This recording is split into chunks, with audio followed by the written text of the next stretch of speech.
حمدا و مسلم بسم اللہ الرحمن الرحیم۔ بات مسلم ابن عقیل رضی اللہ تعالی عنہ کی شہادت تک ہو گئی تھی۔ حضرت حسین رضی اللہ تعالی عنہ کے پاس اہل کوفہ کے 150 خطوط پہنچ گئے، اور اس کے علاوہ بہت سے وفود بھی وہاں پہنچ گئے، اور پھر یہاں سے مسلم ابن عقیل رضی اللہ تعالیٰ عنہ نے 18,000 مسلمانوں کی بیعت کی خبر بھی ان کو کی خبر کے ساتھ ان کو کوفہ کے لیے دعوت دی۔ تو حضرت حسین رضی اللہ تعالیٰ عنہ نے عزم کر لیا کہ مجھے کوفہ جانا۔ یہ خبر لوگوں میں مشہور ہوئی، تو بجز عبداللہ ابن زبیر کے کسی نے ان کو کوفہ جانے کا مشورہ نہیں دیا، بلکہ بہت سے حضرات حضرت حسین کی خدمت میں حاضر ہوئے اور مشورہ دیا کہ آپ ہرگز نہ جائیں، اہل عراق اور کوفہ کے وعدوں پر اور بیعتوں پر بھروسہ نہ کریں۔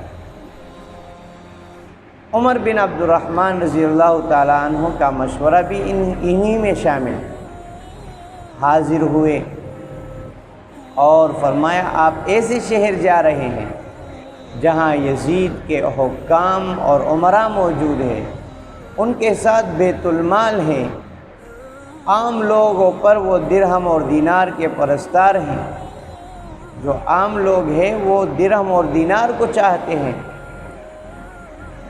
اور جن لوگوں نے آپ سے وعدہ کیا ہے اور بلایا ہے ان کے قلوب بھی بلا شبہ آپ سے زیادہ محبوب ہے بنسبت ان لوگوں کے ساتھ جن کے ساتھ وہ رہ کر آپ کا مقابلہ کریں۔ حسین رضی اللہ تعالیٰ عنہ نے ان کا شکریہ ادا کیا اور نصیحت کو سنا اور فرمایا کہ آپ کی رائے اور مشورے کا خیال رکھوں گا۔ حضرت ابن عباس رضی اللہ عنہما کو جب حضرت حسین رضی اللہ تعالیٰ عنہ کی اطلاع ملی تو وہ بھی تشریف لائے اور ان کی اور فرمایا کہ جو میں سن رہا ہوں ان کی کیا حقیقت ہے اور آپ کا کیا ارادہ ہے۔ حسین رضی اللہ تعالیٰ عنہ نے ارادہ فرمایا کہ میں ارادہ کر چکا ہوں اور میں جا رہا ہوں۔ ابن عباس رضی اللہ تعالیٰ عنہ نے فرمایا بھائی میں آپ کو خدا کی پناہ میں دیتا ہوں، خدا کے لیے آپ مجھے یہ بتلائیں کہ آپ کسی ایسی قوم کے لیے جا رہے ہیں جنہوں نے آپ نے اوپر والے امیر کو قتل کر دیا، اور وہ لوگ جو اپنے شہر پر قابض ہو چکے اپنے دشمن کو نکال چکے ہیں، تو بے شک آپ کو ان کے بلانے پر فوراً چلے جانا چاہیے، اور اگر آپ ایسی حالت میں بلا رہے ہیں کہ جب ان کے سروں پر ان کا امیر قائم ہے اور وہ اس سے مغلوب اور متاثر ہیں، ان کی زمینوں کا مال وصول کرتے ہیں، تو پھر آپ کو مجھے یہ خطرہ ہے کہ یہ لوگ آپ کو خطرہ دے رہے نقصان دے رہے ہیں، اور ان لوگوں سے خطرہ ہے آپ کو دھوکہ دے رہے ہیں، لہٰذا آپ نہ جائیں۔ اس کے بعد حضرت حسین رضی اللہ عنہ نے ان سے فرمایا حضرت عبداللہ ابن عباس رضی اللہ عنہ سے کہ میں استخارہ کروں گا۔ دوسرے روز ابن عباس رضی اللہ تعالیٰ عنہما دوبارہ تشریف لائے، فرمایا میرے بھائی میں صبر کرنا چاہتا ہوں مگر صبر نہیں ہوتا، مجھے آپ کے اس اقدام سے آپ کے اور اہل بیت کی ہلاکت کا شدید خطرہ ہے۔ اہل عراق عہد شکن لوگ ہیں، بے وفا لوگ ہیں، آپ ان کے پاس نہ جائیے اور آپ اسی شہر مکہ میں اقامت کریں۔ آپ اہل حجاز کے مسلم رہنما اور سردار ہیں، اگر آپ اہل عراق آپ سے مزید تقاضا کرے تو آپ ان کو خط لکھے کہ پہلے اپنے امیر اور حکام کو یہاں سے نکال دو، پھر مجھے بلا۔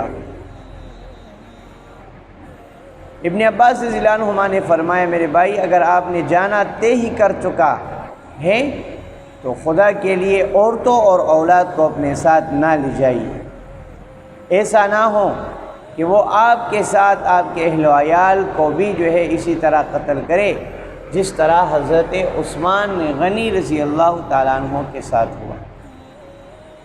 حسین رضی اللہ تعالیٰ عنہ اپنے نزدیک ایک دینی ضرورت سمجھ کر خدا کے عزم کر چکے مشورہ دینے والوں نے ان کو بہت آگاہ کیا اور کہا کہ بھائی آپ نہ جائیں، 60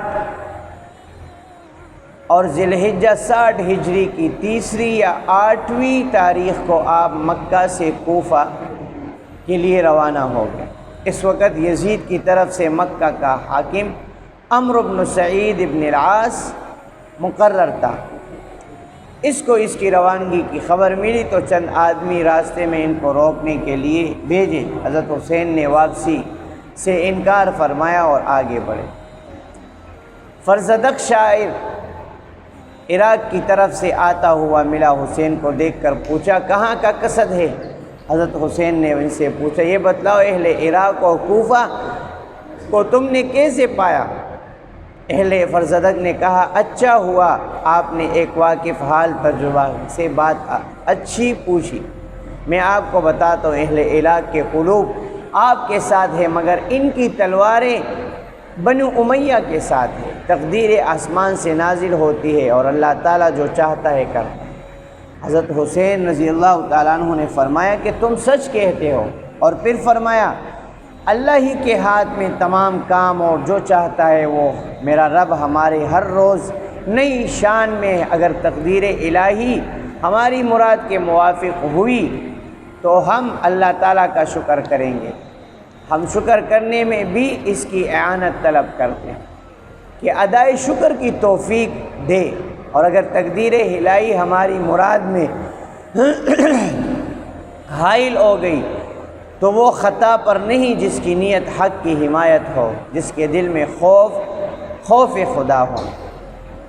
عبداللہ ابن جعفر رضی اللہ عنہ جب حسین رضی اللہ عنہ کی روانگی کی خبر پائی تو خط لکھا اپنے بیٹوں کے ساتھ روانہ کیا، تیزی سے پہنچے اور راستے میں حسین کو دے خط کا مضمون یہ تھا کہ خدا کے لیے آپ سے سوال کرتا ہوں آپ میرا خط پڑھتے ہی واپس لوٹ جائے، میں محض خیر خواہانہ عرض کر رہا ہوں، مجھے آپ کی ہلاکت کا خطرہ ہے، خوف ہے آپ سب اہل بیت اور اصحاب کو ختم کر دیا جائے، اگر خدا نہ خواستہ آپ ہلاک ہو گئے تو زمین کا نور بجھ جائے گا، آپ مسلمانوں کے پیشوا اور آخری امید ہے، آپ چلنے میں جلدی نہ کریں، خط کے پیچھے میں خود بھی آ رہا ہوں، میرا انتظار فرمائیں۔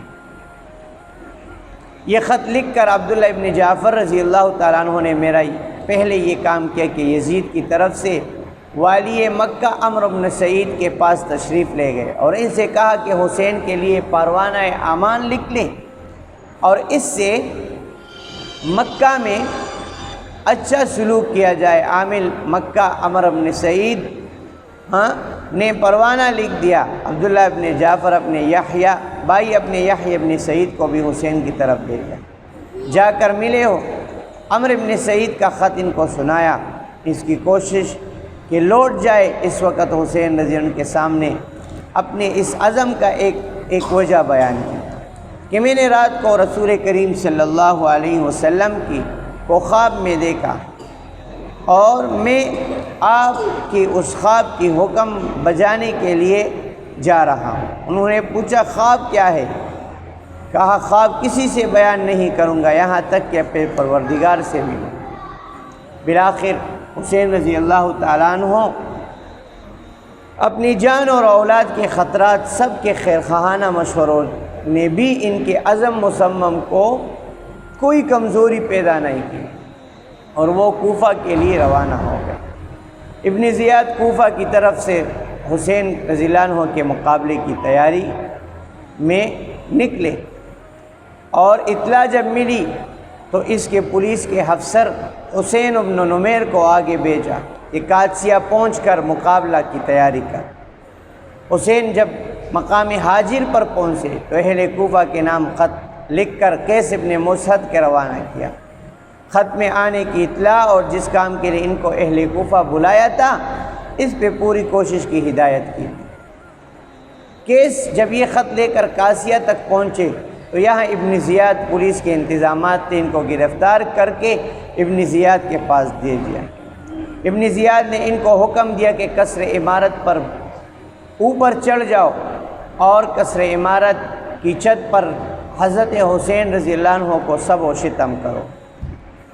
جب یہ اوپر چڑھ گئے چھت پر تو انہوں نے فرمایا، اہل کوفہ حسین رضی اللہ تعالیٰ عنہ بن علی حضرت آپ صلی اللہ علیہ وسلم کے صاحبزادی کے بیٹے اور اس وقت خلق اللہ میں سب سے بہتر تمہاری طرف ان کا بھیجا ہوا قاصد ہوں، وہ مقام حاجر تک پہنچ چکے، تم ان کا استقبال کرو۔ اس کے بعد ابن زیاد کو برا برا کہا۔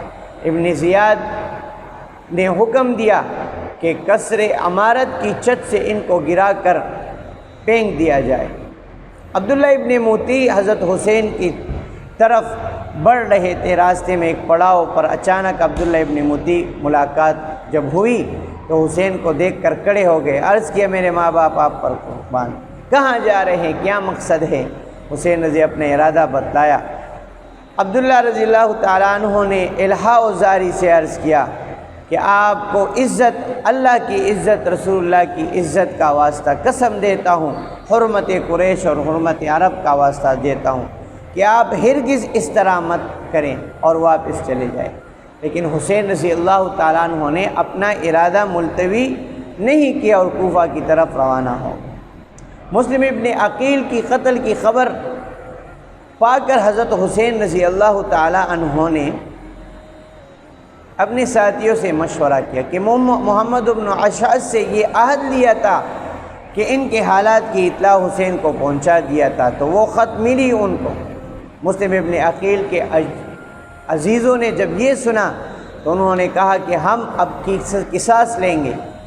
راستے میں حضرت حسین رضی اللہ تعالیٰ عنہ نے اپنے ساتھیوں کو کہا کہ بھئی اب بات میرے اوپر آئی ہے، اگر آپ لوگ چاہتے ہو تو واپس چلے جاؤ اور میں جانوں اور میرا کام جانے۔